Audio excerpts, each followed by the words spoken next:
welcome to ID Podcast. Thank you for joining us wherever you are listening. If you're in the Northern Hemisphere, you're coming into fall. I think most of our listeners are in the Northern Hemisphere. And thank goodness, because it finally cooled off here. Been a warm summer. Yeah, in Florida. And we're getting ready. Actually, when you hear this, we'll be back home in Costa Rica. So looking forward to that. And we hope you guys are having a great fall wherever you're at. I think Halloween. I think this is actually airing on Halloween. So happy Halloween, everybody. Happy Halloween. That's Stella's favorite holiday now. Yes. Everything's she's obsessed about Halloween. Although she's a bit scared of the carved pumpkin. Yeah. Patrick the pumpkin. But it's so cute. It is cute. It's a cute scared. Yes. We're not terrifying our 3-year-old daughter. I'm feeling pretty good because I haven't been feeling good.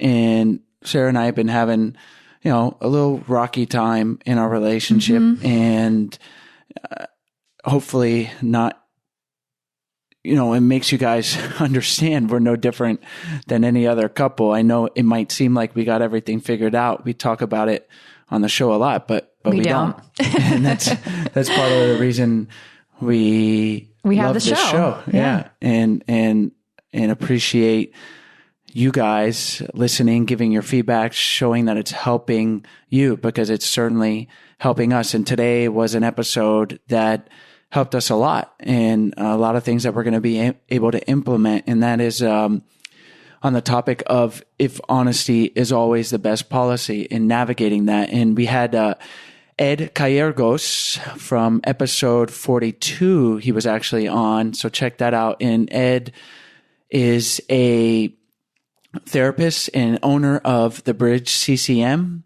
where he is a licensed marriage and family therapist and trained mediator. And Ed just has a really great demeanor. He's very calm and nice to talk to. And we get into how, if we should always be honest with our partner. And the answer is, it depends.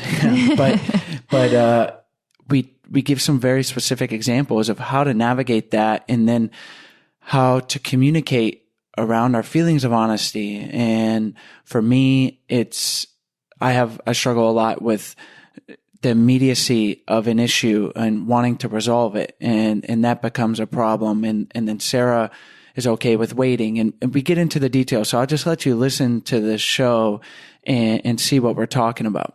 And we would love your feedback too. This episode is almost like a mini therapy session for us, and we really share what we're going through. And if you guys like this style, please let us know. If you feel like you can relate to it and you like that we're sharing our issues, please let us know, and we'll do more episodes like this. We value your feedback, and we love to give you guys the content and the help that you guys want.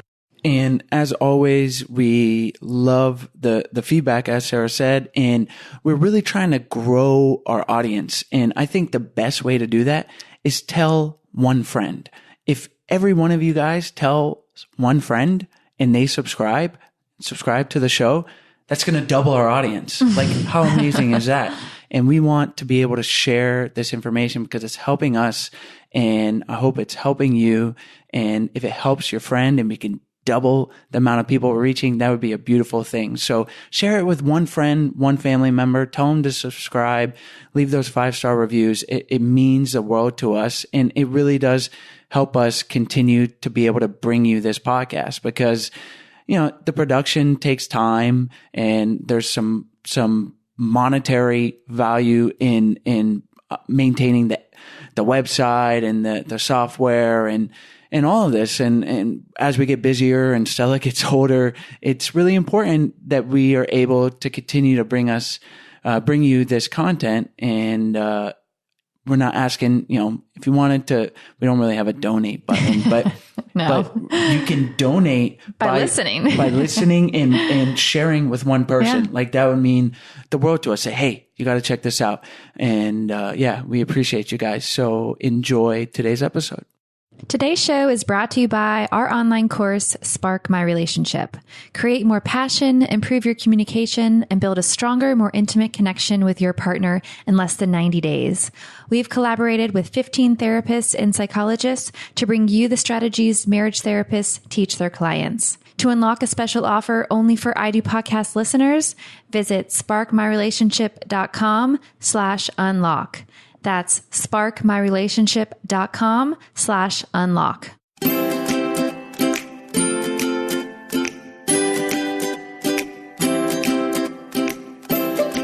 Hi, Ed. Thanks so much for joining us back on the show.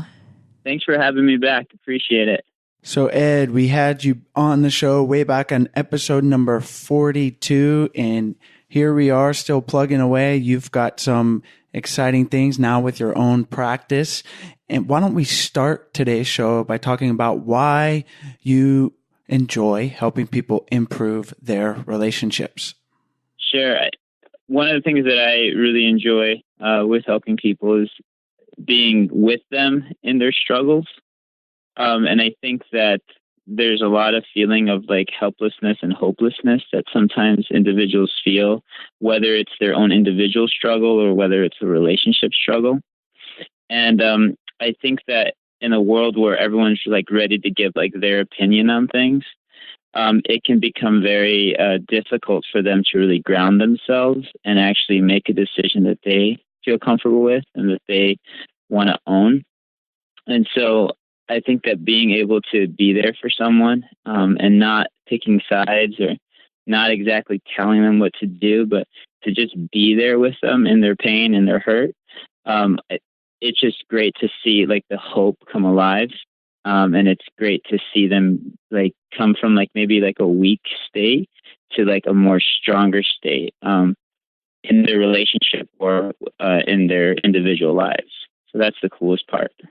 Well, that's a beautiful thing to be able to do. And I feel there's a parallel in a relationship where a lot of times we just want to feel like we're being heard. And you are saying, you know, what you're saying is like you're there for them to listen, to empathize, and just that alone, even within the relationship container, if you're able to, you're not going to necessarily be able to fix it. But if you're able to just empathize with your partner, acknowledge their feelings, that's almost half the battle a lot of times. That's very true. Yep. The relationship is a big part of the therapeutic process, more than any intervention or, new age stuff. Having a solid relationship and being there for someone is really what is needed. Well, today's topic is one that is, it's an interesting one and one that I'm sure a lot of couples face. I know Sarah and I have dealt with it in the past and kind of presently. It's an ongoing thing that I know I'm working on, and that is the topic of if honesty is always the best policy in the relationship. And I want to dive in. So why don't we just start with, I know it's broad and I'm sure there's different circumstances, but in short, is honesty the best in a relationship? And that's like complete, total, raw honesty we're talking about here. Is honesty the best policy? So typical therapeutic answer would be, it depends, right? So, but to answer that question, to be always honest can be hurtful. And the reason why I say that is because if we're attempting to be jerks about how we answer things, then that's when being honest all the time is going to hurt. So if we're not being sensitive to the other person, so I guess I have to go to that therapeutic response of it depends, Chase. I'm sorry. I have to go.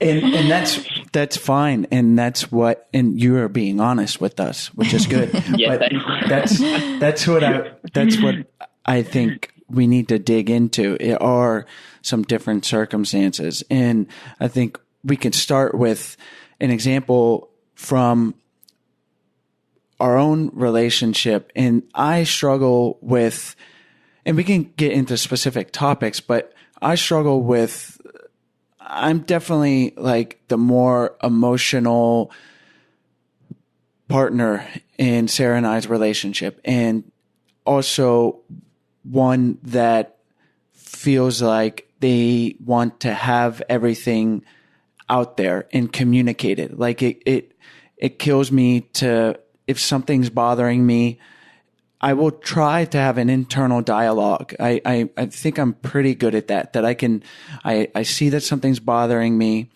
and I don't just blab it out. Like as soon as that comes into my head, I think about it and then I decide, okay, this is something that it's eating away at me on the inside. And now I want to be honest with Sarah and bring that forward. And sometimes to me, it's like the easier way.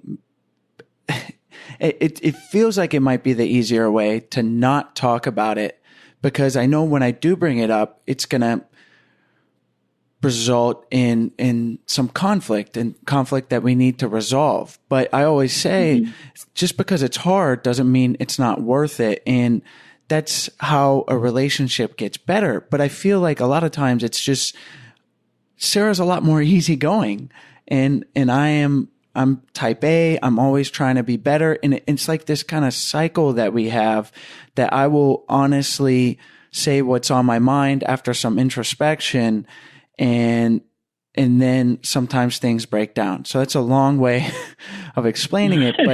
But is that something you encounter in other relationships as a dynamic? And how can I think about it? And Sarah, how can we navigate this? Okay, so let me say, I don't want to stray too far away from what you're saying, because I want to answer that. So the way, when I look at this, I look at it as like pro-social lying or like self-centered lying. So like that's the way I look at it. And so is lying always bad? Not necessarily, but it's definitely can create bad habits. Is lying sometimes good? It can be if you're being other-centered. And by other-centered is that you're taking someone else's feelings into consideration. So to lie, to tell the truth no matter what, just to make yourself feel better, may be not the best thing for the relationship at times. It could even be looked at as like being, not thinking of the other person's feelings, right?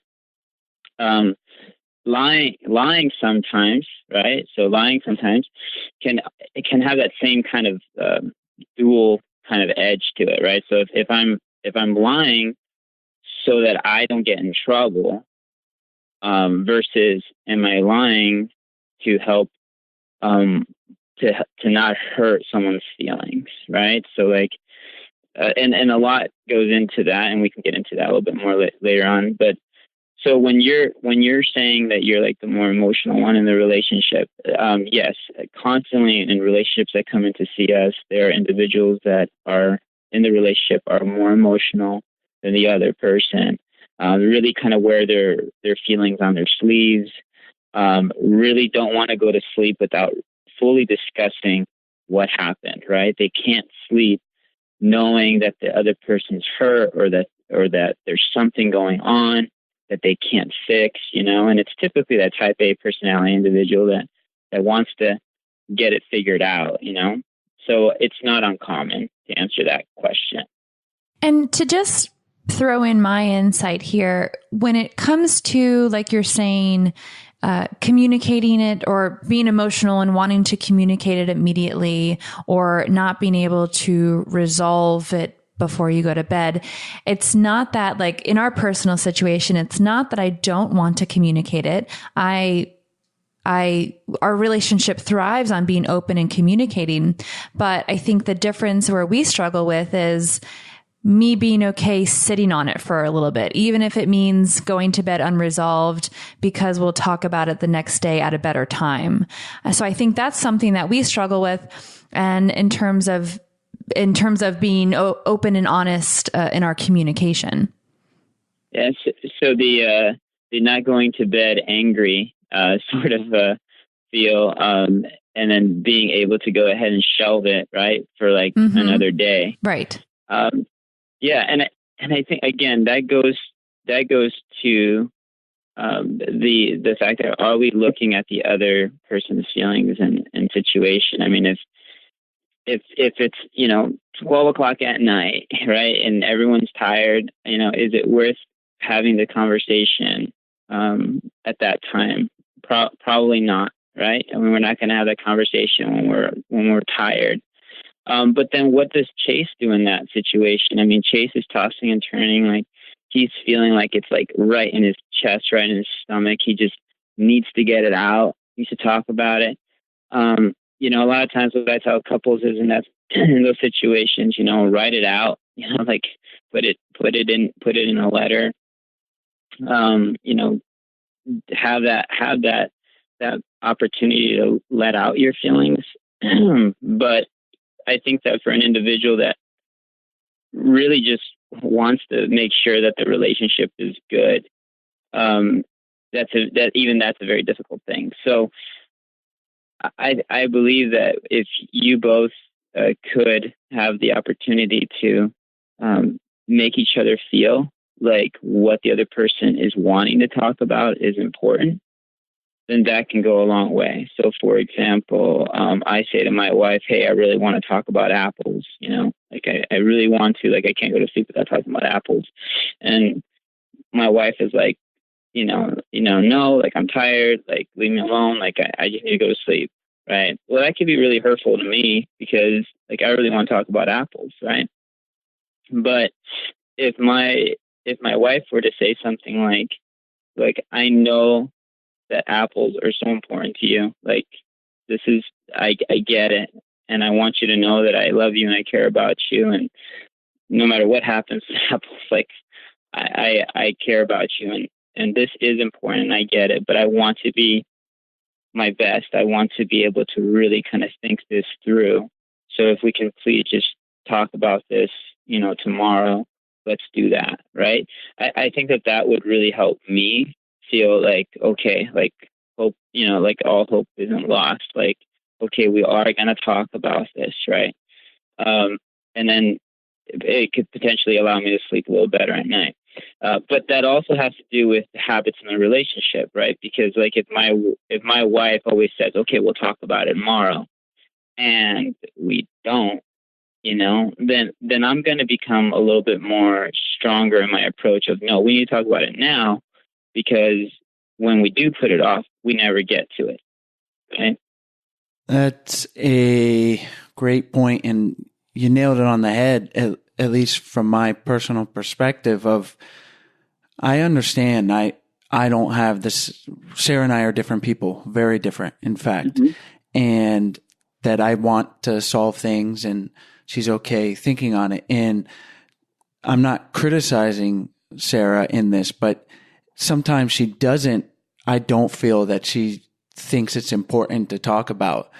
And that is half of my issue. It would make it a lot easier for me if she said, like you said, I know this is important to you and I want to figure this out and let's talk about this later or whatever it is.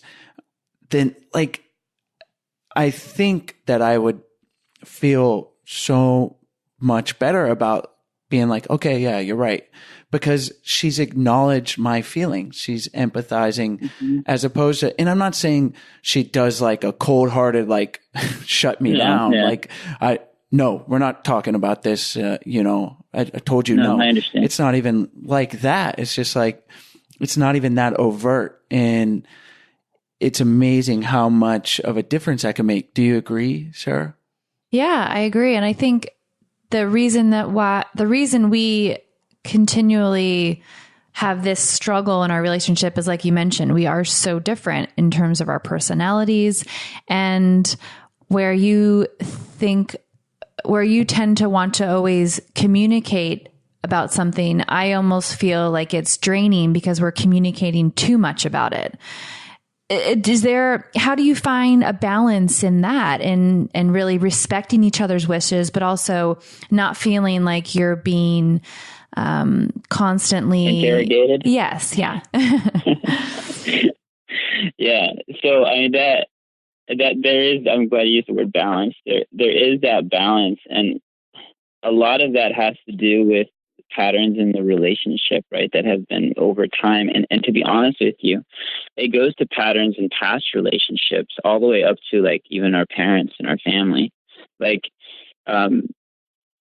if we are involved in a constant bombardment of questioning and we're going around in circles with the same thing and the same thing, it can become very draining on the individual.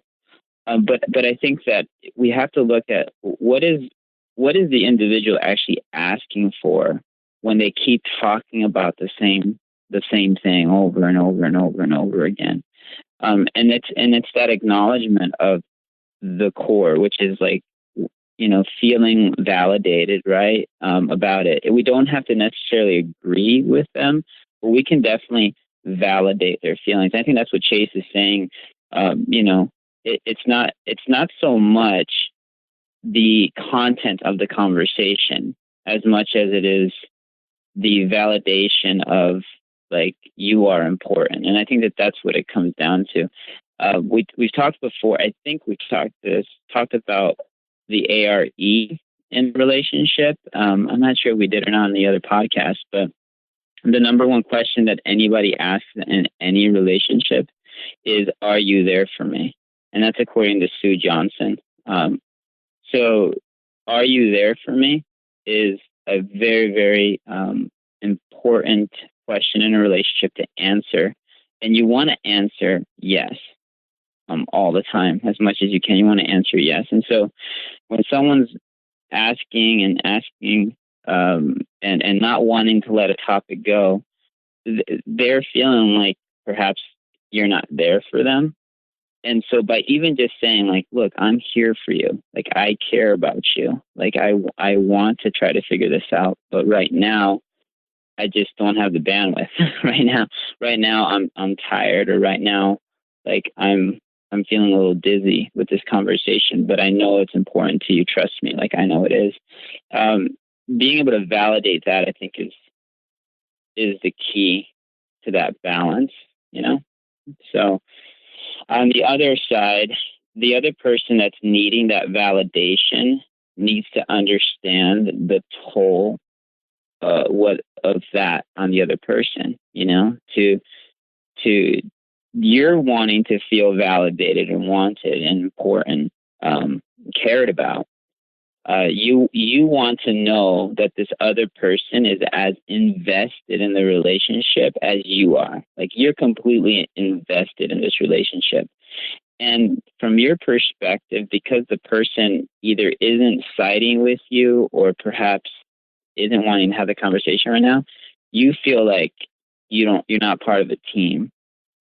But at the same time, you have to understand that everyone processes differently, and that other person may need some time to think about things and to process that.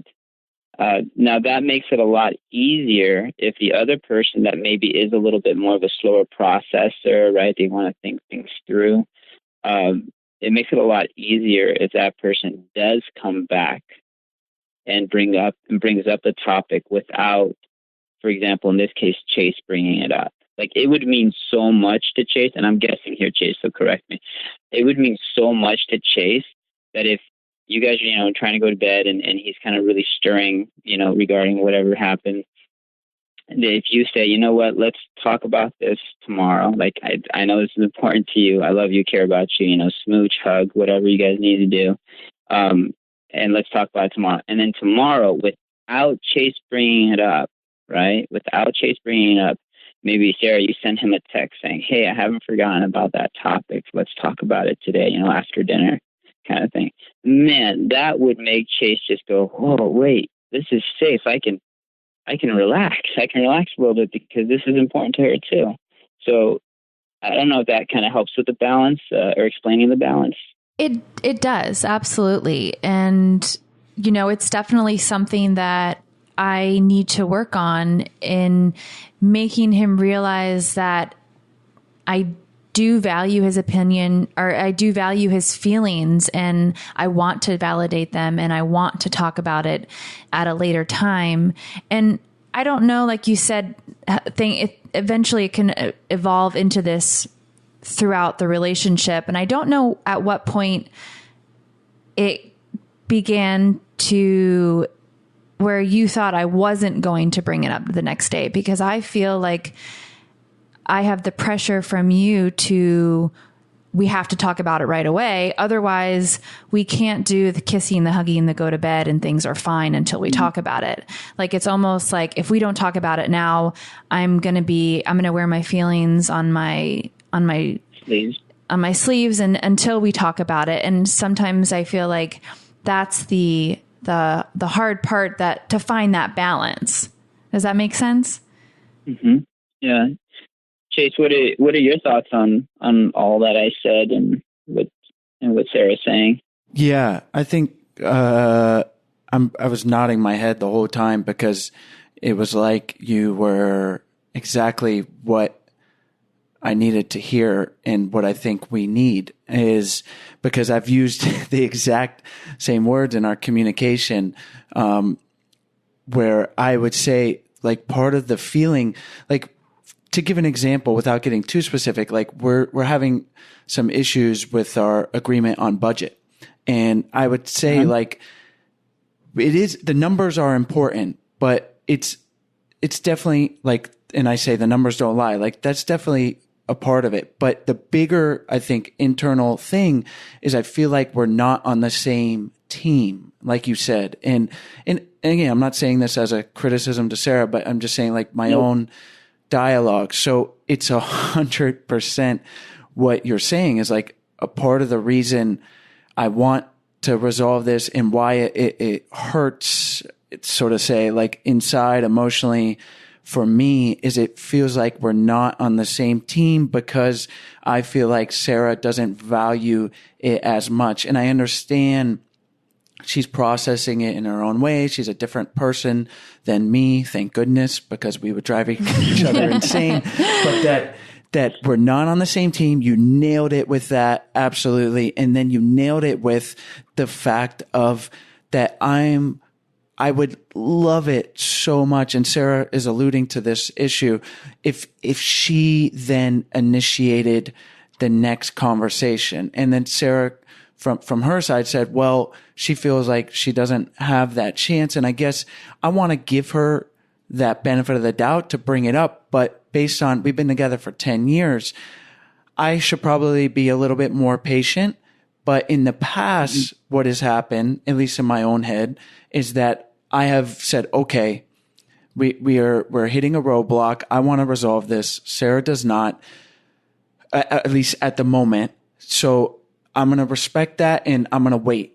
But while I'm waiting, it's like, anyone out there listening, it's like there's this little devil inside me, you know, this fire of like, don't say anything, don't say anything, don't say anything. Let her bring it up. Let her bring it up. Let her bring it up. And then it's probably in my head, it feels like a week, but it might be 24 hours or 48. And she hasn't brought it up. And then inevitably I'm like, hey, so about that thing, or I don't even say it that way. I say it like in a not productive way. And so that's just such a hard area for me. And maybe I'm going to continue to work on that, but maybe like I would ask Sarah, like try, and then this all becomes so much harder when you have a 3-year-old and there's in a job and there's not time to bring it up. Right. You guys have a baby now. Huh? Yeah. I would say to Sarah, like, congrats. Thank you.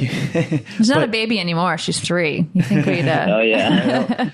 But just to try, and that actually makes everything worse, because I'm like, man, we have some free time. It's been 24 hours. Like, we got to talk about this now, because who knows the next opportunity we're going to have to talk about this. So if I felt that like Sarah, even 24 hours in, like maybe gave a reinforcement, like, hey, I haven't forgot. I know you want to talk about this, but like we're both super busy and Stella's not taking her nap. So like that would make a huge difference. So anyways, like totally nailing on the head. And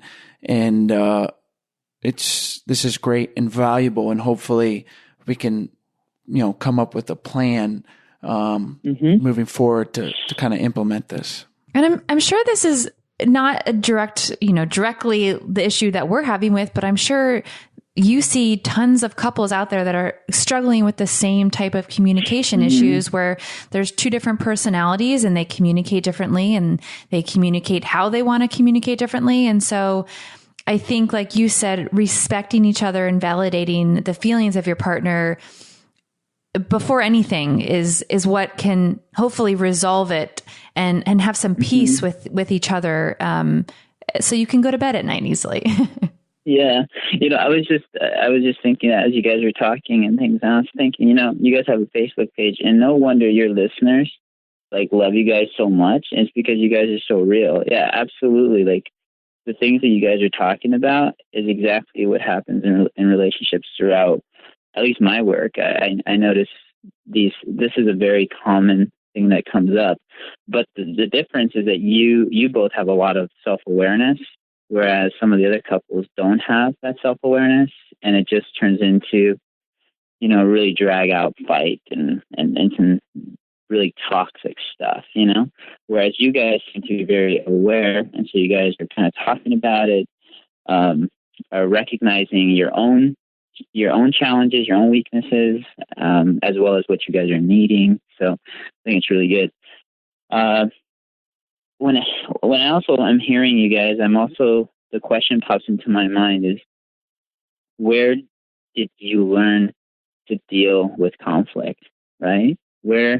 Because what we are is we're talking about, we're not talking about, hey, do you want vanilla ice cream? Do you want chocolate ice cream? We're talking about conversations that can sometimes be scary, right? I mean, finances, parenting, and they have a lot to do with value systems, right? Our values. And so our values come from our family of origin. They also come from our experiences in life and in other relationships. So a lot of times how we're handling these conversations, or whether to engage or not engage, whether to avoid or to fight, has to do with where we come from also. And if you guys invite me again, what I'd love to do is to talk to you guys about something called the pain cycle and the peace cycle, which is a type of model that we utilize to help couples with these types of challenges. But overall, I really do think that validating the person's want to feel important in the relationship, that's really what it comes down to, is really wanting the other person to understand that they're important. And then the other person needs to recognize that maybe the other person needs a little bit of time and to trust that person they're going to come back. So sounds like you guys have sort of figured some things out and probably are on your way to make a plan or a change, which is great. Well, we appreciate the kind words, but sometimes I feel like it might be a curse that I'm so self-aware because I'm saying that and I'm facetiously, but I do run into the problem of I'm analytical, like I said, type A. So I feel like I am pretty aware, but sometimes it feels like it's almost counterproductive and trying to sort these things out. And I wouldn't do it the other way because I don't think that's healthy. And that kind of brings us back to how we started this, is if honesty is always the best policy. So I feel like I'm always analyzing, and don't think that this is something I have to work to do. It's just how someone like myself, it just kind of how it happens. And then I will have something and it comes back to honesty. I'll have something and I don't just blurt out everything, but I'm like, hey, this is bugging me. It's been an issue for months. And it feels like it's a part of who I am. And it might even be a part that I don't like, but I'm going to work to change it. But in the meantime, I voice that to Sarah. Yeah. And that's, let's call that being honest, right? Honesty. And sometimes I even know, like, of course, someone doesn't want to hear like that their partner doesn't think that they're perfect, and how do we navigate that? How can I be, quote, like true to myself, but also not be damaging to the relationship or to Sarah? Before we continue on, we're going to take a short break to tell you about our sponsors. Today's episode is brought to you by Babbel. Babbel is, as we've told you before, and hopefully you've downloaded it already for your free trial, the #1 selling language learning app in the world. Not only can you learn Spanish, but you can also learn French, Italian, German, Russian, Swedish, and more. Babbel's short 10 to 15 minute lessons are available on an app or online and are designed to get you speaking confidently in your new language within weeks. As many of you know, I've been practicing so that I can get my Spanish up to par now that we are back in Costa Rica, and Babbel is really helping me. Yeah, I'm going to make you speak it more because I'm slightly more, I had more schooling in college in Spanish, and so I sometimes take over the conversation, but Sarah's going to step it up and now that she's more fluent and getting better. So go to Babbel.com and use our offer code IDO to get 50% off your first 3 months. That's Babbel, BABBEL.com. Use the offer code IDO and get 50% off your first 3 months. Today's episode is also sponsored by Simple Health. Simple Health uses technology to provide simple, convenient, and affordable care at home, starting with online birth control prescriptions and delivery.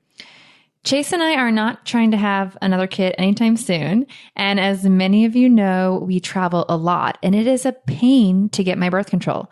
Having to find a doctor's office, waiting room, pharmacy lines. Ain't no one got time for that.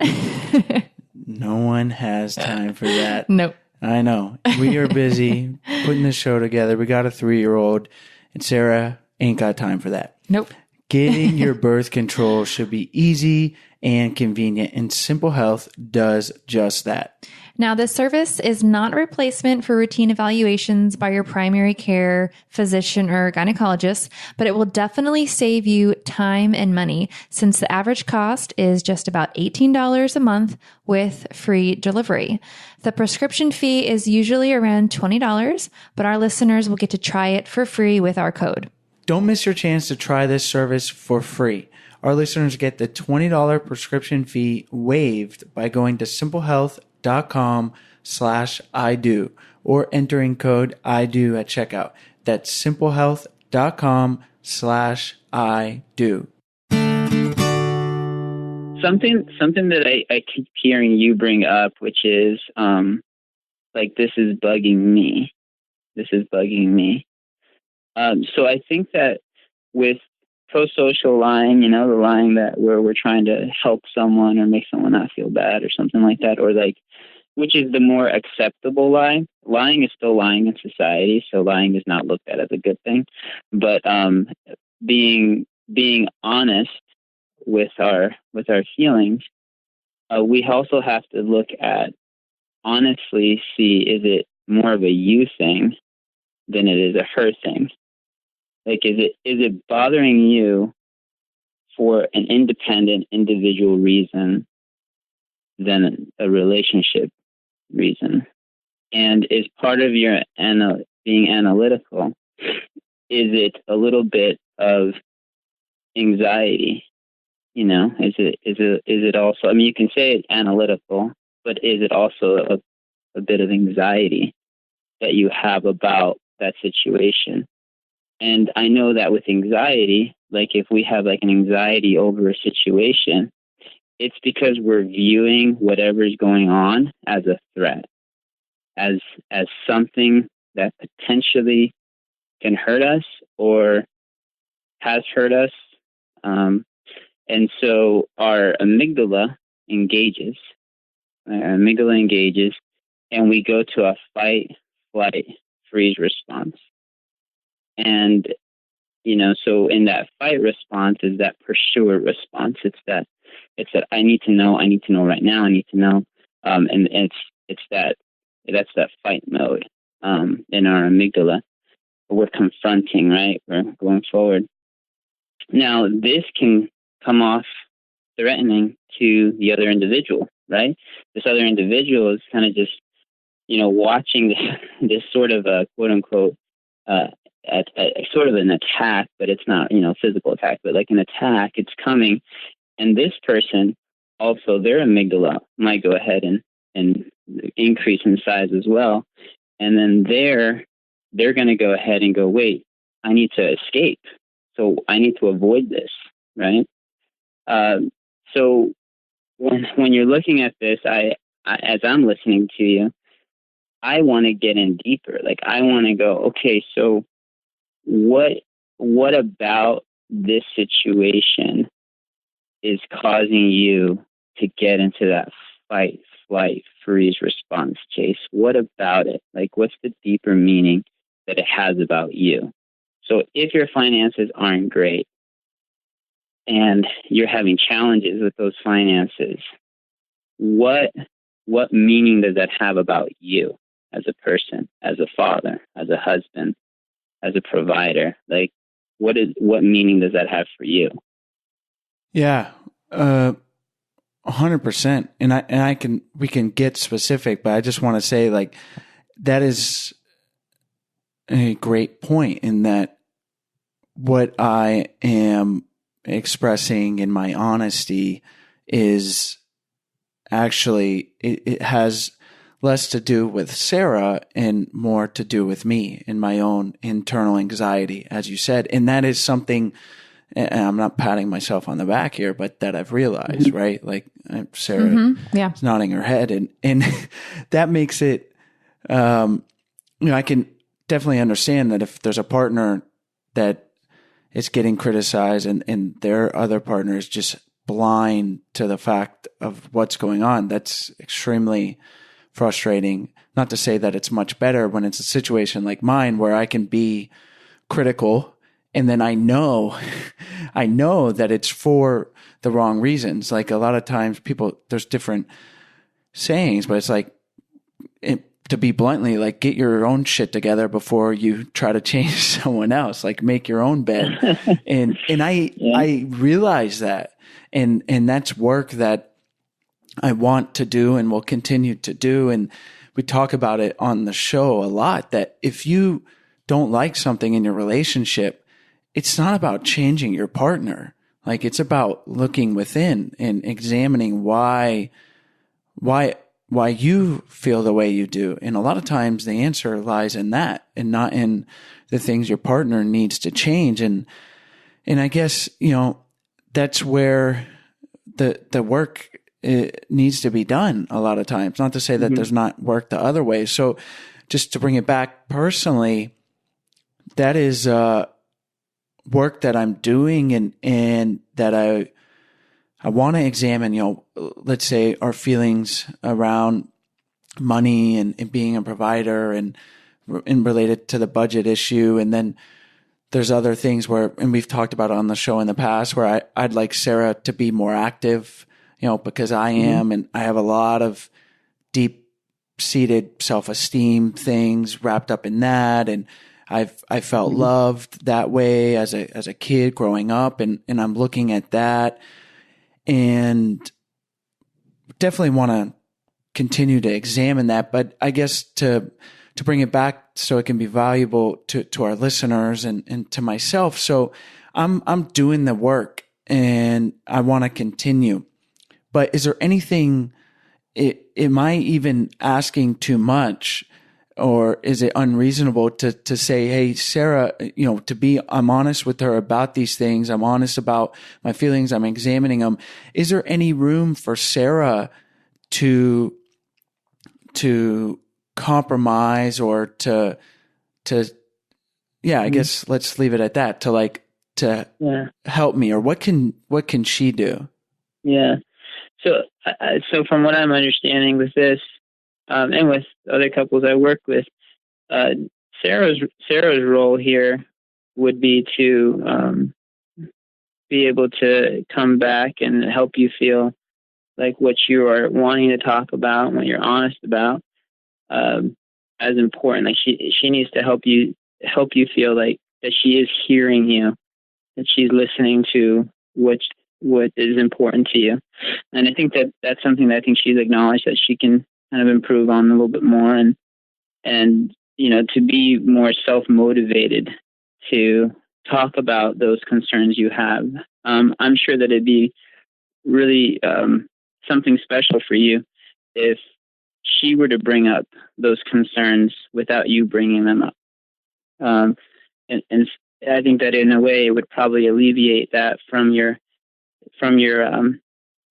box of things that needing to bring up, because now she's bringing them up, But in terms of being honest and open with the individual, I think that it's important to be honest and open with individuals and direct with individuals. But I think that we need to avoid certain things like blaming and criticizing and using sarcastic remarks, which can happen if we're if we have an increase of anxiety and we're just kind of letting people know straight up how we're feeling about it, that, hey, you're no good, you're not a member of this team, and those types of things. So we have to be aware that how we come across when we're being honest, what is the actual message, right? And so the message is, I just need you on my team, or I feel alone, or I feel like this isn't as important to you as I feel like it's important to me. And then allowing that person to share their thoughts on it. And in this case, for Sarah to be able to talk about that, right? To be brave and to be able to talk about those things. 100%. Yeah, it would mean a lot to me if Sarah was like, and again, I don't want to, it's not even a criticism. It's like, it just doesn't come natural to her because she's so damn easygoing. Like she's, and I say that and I feel like I can be that, but I don't know. You said the box of things that are on your mind. Yeah. My box is like overflowing. And yeah, I think that's part of the thing that I try to look at it as a positive, and that it tends to be a positive more than a negative. And it can be really positive, but it can also be really negative. And that's just what I'm trying to navigate. And I hope that's resonating with some of our listeners on either side of this equation, because people are different. And I think that's why our relationship works, Sarah and I. But when I say works, it doesn't just work automatically. Like, no, there's times when it feels like it's not working, and it's hard. We've frankly been in that kind of mode a little bit lately, and it doesn't mean that it's not, we gotta just give up and shrug our shoulders. It's like, that's where the work needs to be put in, and then you come out the other side better for it.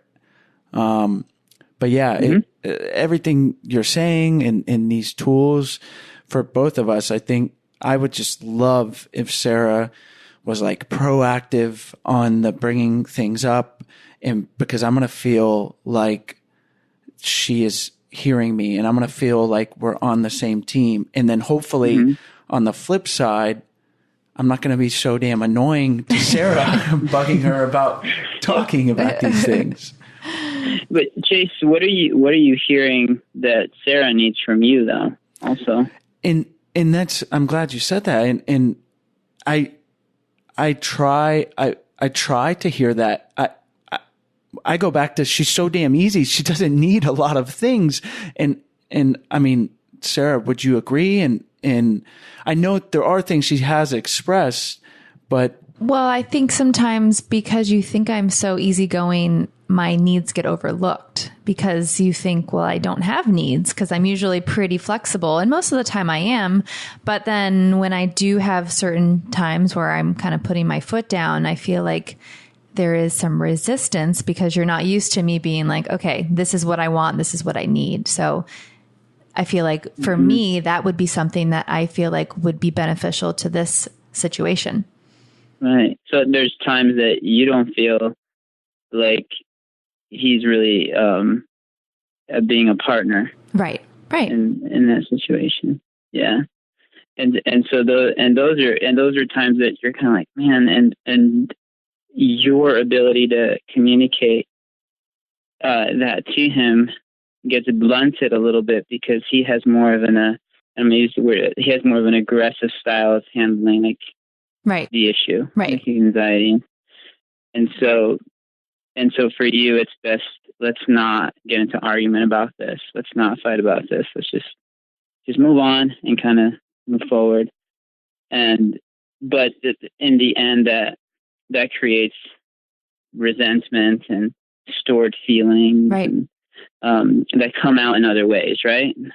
So it sounds like Chase is needing validation that what he's feeling and what he's worried about is as important to you, and that he's not alone.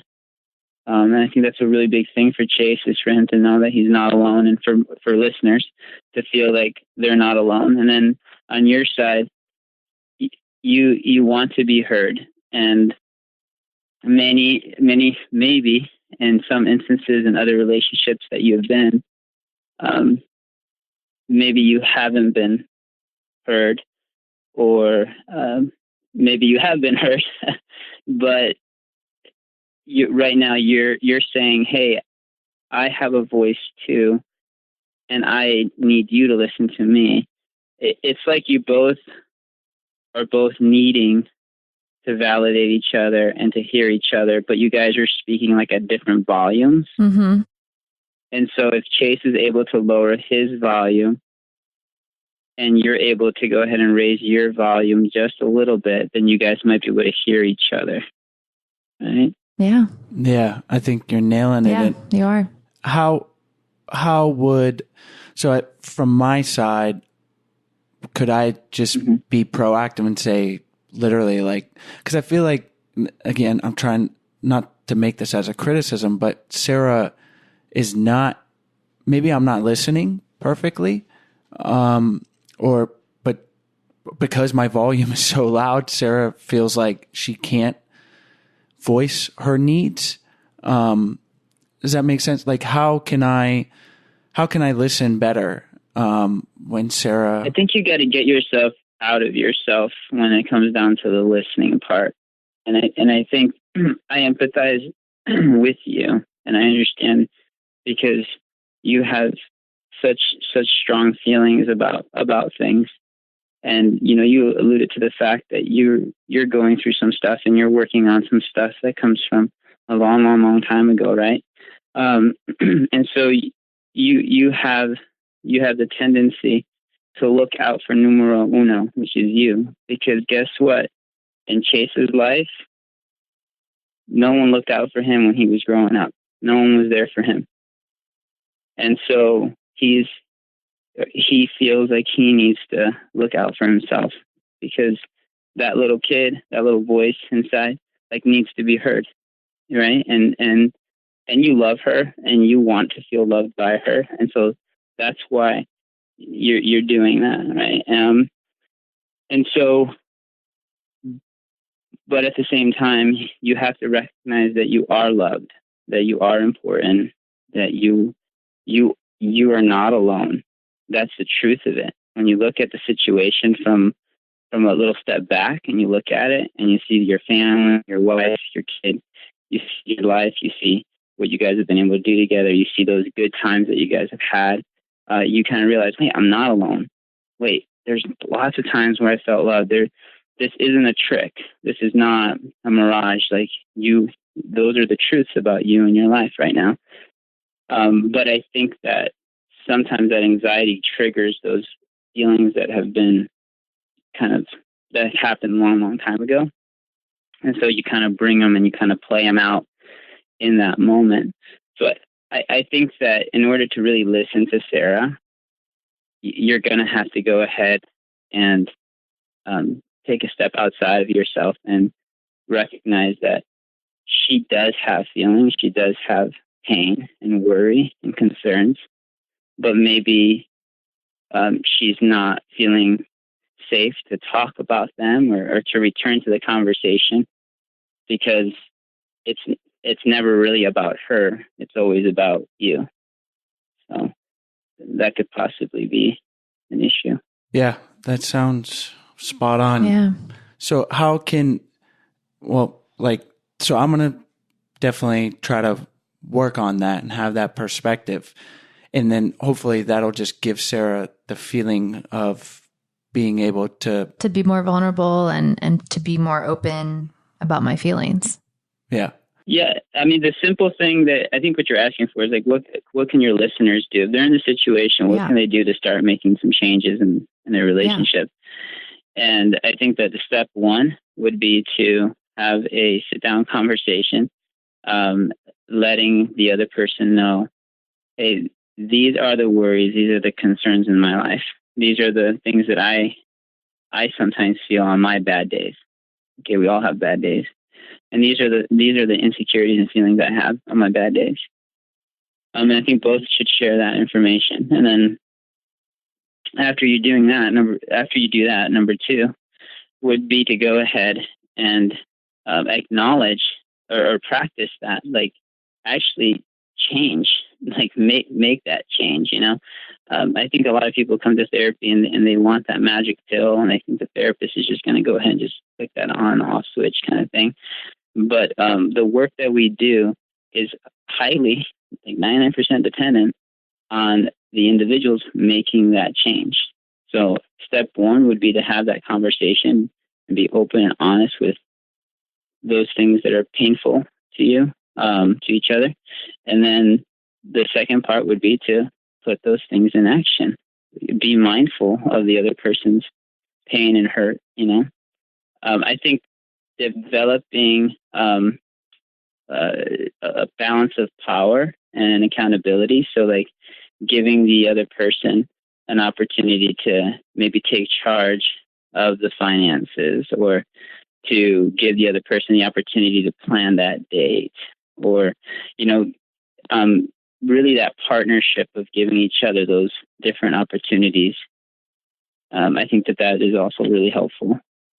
Well, I think those are very actionable things that we can do in addition to all of the great stuff. And this has been definitely like a little therapy session for Sarah and I. Very enlightening. And I like doing it this style because it helps us selfishly, but I think our listeners can more authentically relate to what's going on, because we're giving these specific examples, and if anything, just know that they're not alone, and that there's other people out there, you know, trying to navigate these issues, and those people are us. And we have a relationship podcast, and we talk about it all the time, and we're right there trying to do it. So Ed, we appreciate the free therapy lesson and all of this valuable information, because and I know it's going to help us and hopefully our listeners. So why don't we wrap up by having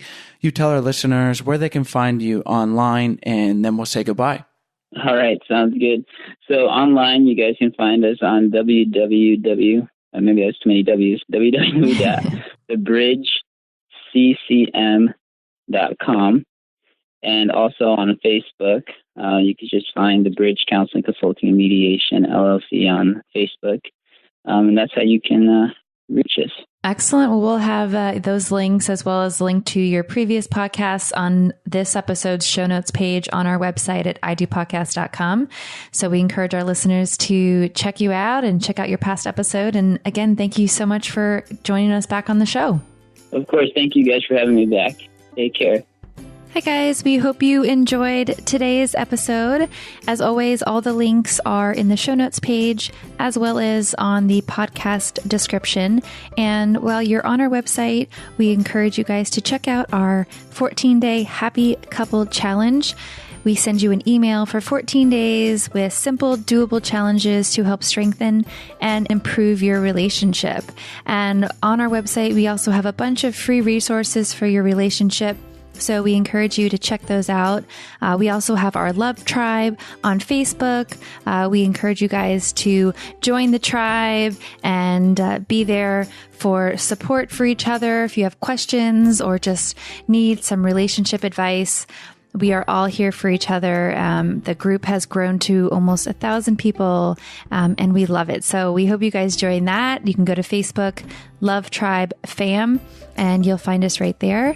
And if you are interested in learning more about our flagship course, Spark My Relationship, we hope you guys check it out. We have a special offer that is only for podcast listeners. So you can go to sparkmyrelationship.com/unlock, and you can unlock that special offer and learn more. As always, thank you guys so much, and we'll see you next week.